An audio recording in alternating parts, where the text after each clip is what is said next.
नमस्कार, India news में आपका स्वागत है। मैं हूं आपके साथ पी मैत्री त्रिपाठी और आप देख रहे हैं 11 की बात। सबसे पहले बात करेंगे गुजरात की। गुजरात में 9 दिसंबर को पहले चरण का वोट डाला जाएगा।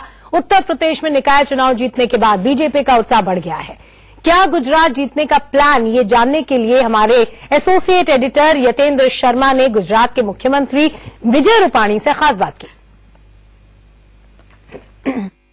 गुजरात में विजय किसकी हो, इसके लिए कांग्रेस और बीजेपी में सियासी घमासान मचा हुआ है। लेकिन एक विजय पहले से बीजेपी के पास है, जो है गुजरात के मुख्यमंत्री विजय रूपाणी जी। विजय जी, रूपाणी जी आप हैं, लेकिन रूप अगर मैं हिंदी की में बात करूं तो किस रूप में विजय आप एक बार फिर से बीजेपी की झोली में लेकर आएंगे? क्या फॉर्मूला है आपके पास? नहीं, एक्चुअली हमारे पास नेता है, मोदी जैसा नेता। कहां मोदी और कहां बाकी सब नेता, बड़ा डिफरेंस है दूसरी पार्टी और हमारी पार्टी में। हमारी पास नीति भी अच्छी है, देश हित ही सर्वश्रेष्ठ हित, व्यक्ति से बड़ा दल, दल से बड़ा देश, ये हमारी नीति रही है। नीयत भी हमारी साफ है, ईमानदारी और प्रामाणिकता से काम करने के लिए हम सब आतुर है। मोदी जी ने ईमानदारी का पर्व, ईमानदारी का युग नया निर्माण किया है। नाता भी जनता के साथ आज हमारा जुड़ा हुआ है। नेता, नीति, नियत, नाता, कैडर बेस पार्टी है, लाखों कार्यकर्ता जनता के साथ जुड़े हुए हैं। इसलिए ये विजय बीजेपी की झोली में ही जाएगा और 150 से ज्यादा सीटें मिलेगी, जरूर मिलेगी। एक तिगड़ी आपकी है, प्रधानमंत्री नरेंद्र मोदी जी, अमित शाह, और बीच में आपका चेहरा दिखाई दे रहा है जितने भी होर्डिंग्स हैं। लेकिन एक तिगड़ी कांग्रेस ने भी आपके खिलाफ उतार दी है, हार्दिक, जिग्नेश और अल्पेश। क्या लगता है इस तिगड़ी का जादू बीजेपी वालों का चलेगा कि उसका चलेगा? क्योंकि तमाम मुद्दे वो उठा रहे हैं। जिस राष्ट्रवाद की आप बात कर रहे थे वहां जातिवाद सामने आ गया है। किस तरह से तोड़ेंगे इसको? देखिए, दो तिगड़ी आप बताइए। कांग्रेस की तो कोई तिगड़ी बिगड़ी है ही नहीं, इतना तो आप मान गए। कांग्रेस चुनाव के पहले हार गई है। कांग्रेस राहुल गांधी, सोनिया गांधी या बाकी कोई को दिखा नहीं रही है। वो ये तीन लोगों को पीछे घूम रही है, तीन के साथ शरणागति उन्होंने स्वीकार ली है। यही कांग्रेस का पतन है। मैं मानता हूं कि 125 साल पुरानी कांग्रेस आज इस हालत में गुजरात में है कि वो निर्बल है, दुर्बल है और इन तीन के सहारे चुनाव में है। और तीन लोगों कांग्रेस के एजेंट बनते हुए ये तीन लोग समाज के साथ धोखाबाजी की है। ये समाज भी जान गया है, सत्ता लालसा उनकी प्रदर्शित हो गई है। चुनाव में गुजरात कभी सड़क छाप राजनीति स्वीकारता नहीं है। एक मॉरल बाइंडिंग पॉलिटिक्स गुजरात करती है और उस दिशा में गुजरात आगे बढ़ेगा। जी, अगर मैं आपकी बात करूं, आप स्टूडेंट लाइफ से आए, विद्यार्थी परिषद से आपका जुड़ना हुआ और धीरे धीरे आप यहां तक आए। लेकिन मुख्यमंत्री के नाते केवल 1.25 साल आपको मिला, तो लगता नहीं कि ये कम समय है? क्योंकि उससे पहले आनंदीबेन पटेल थी, आनंदीबेन पटेल को हटाकर आप आए, तो एक पाटीदार समाज में भी बड़ी नाराजगी है, पटेल समाज में।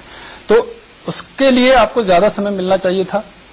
देखिए, मैं किसी को हटाकर नहीं आया हूं। आनंदीबेन ने खुद रिजाइन किया है। उनका जो सोशल मीडिया पर रेजिग्नेशन लेटर बड़ा साफ है। ये भारतीय जनता पार्टी में ही हो सकता है, आनंदीबेन ही कर सकती। मैं उनको सैल्यूट करता हूं कि 75 साल की मैं हो रही हूं, नए आदमी को ज्यादा टाइम मिले, इसलिए मैं रिजाइन करती हूं। ये भारतीय जनता पार्टी में हो सकता है। हिमाचल में क्या हुआ, वीरभद्र सिंह जी 85 साल के हो गए, फिर भी कांग्रेस ने वो अगले मुख्यमंत्री जाहिर किया उनको। तो ये कांग्रेस और भाजपा में डिफरेंस है। लेकिन धूमल जी भी तो 72 साल के हो गए, लेकिन 75 साल तो नहीं हुए, ये 85 साल के हो गए। तो मैं ये कहता हूं कि ये फर्क दोनों में है। और भारतीय जनता पार्टी में किसी को हटाने की आवश्यकता नहीं थी। खुद बेन जी ने रिजाइन किया और पार्टी ने बाद में मुझे जिम्मेवारी दी। इस बार गुजरात में राहुल गांधी ने बड़े जोर शोर से आक्रामक तरीके से प्रचार किया है और आपकी जो हिंदुत्व कार्ड हमेशा बीजेपी के ऊपर जो कहते हैं कि बीजेपी हिंदुत्व कार्ड खेलती है, इस बार उन्होंने वहीं से शुरुआत की है। सोमनाथ मंदिर में गए, हालांकि अब विवाद भी शुरू हो गया सोमनाथ को लेकर, वो हिंदू है या नहीं है। क्या लगता है कि आपके कार्ड से आपके ही काटने की कोशिश राहुल गांधी ने रणनीति बनाई है?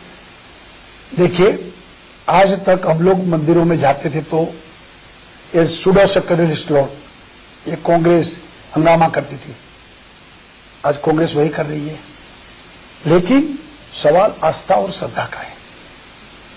आप सोमनाथ गए तो क्यों लिखा आपके निजी सचिव ने कि ये नॉन हिंदू है? ये तो बीजेपी वाला ने नहीं लिखा है, उन्होंने लिखा है। उसके बाद कंट्रोवर्सी हुई जी, वो भी जिम्मेवार है उसमें।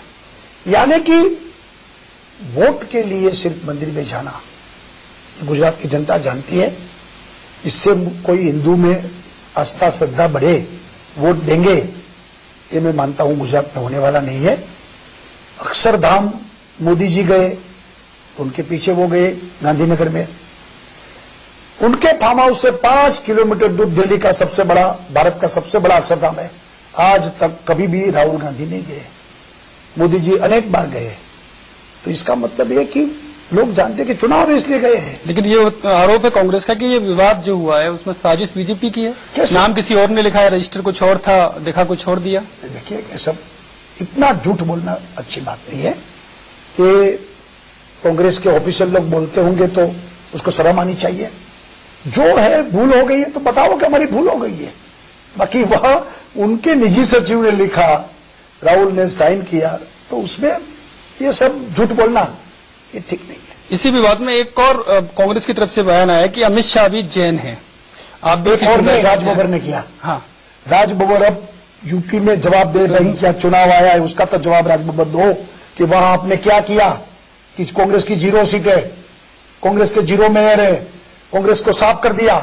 ये सब हमारे यहां बोलते हैं फुटेली तोप, कार्तिस खलास हो गया है, कोई उनका सुनता नहीं है।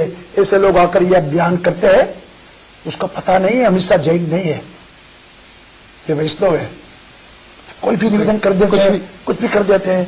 तो ये सब फुटेली तोप है, उसकी कोई यहाँ गुजरात में जिक्र नहीं करते। राहुल गांधी आपसे 22 साल का हिसाब मांग रहे हैं।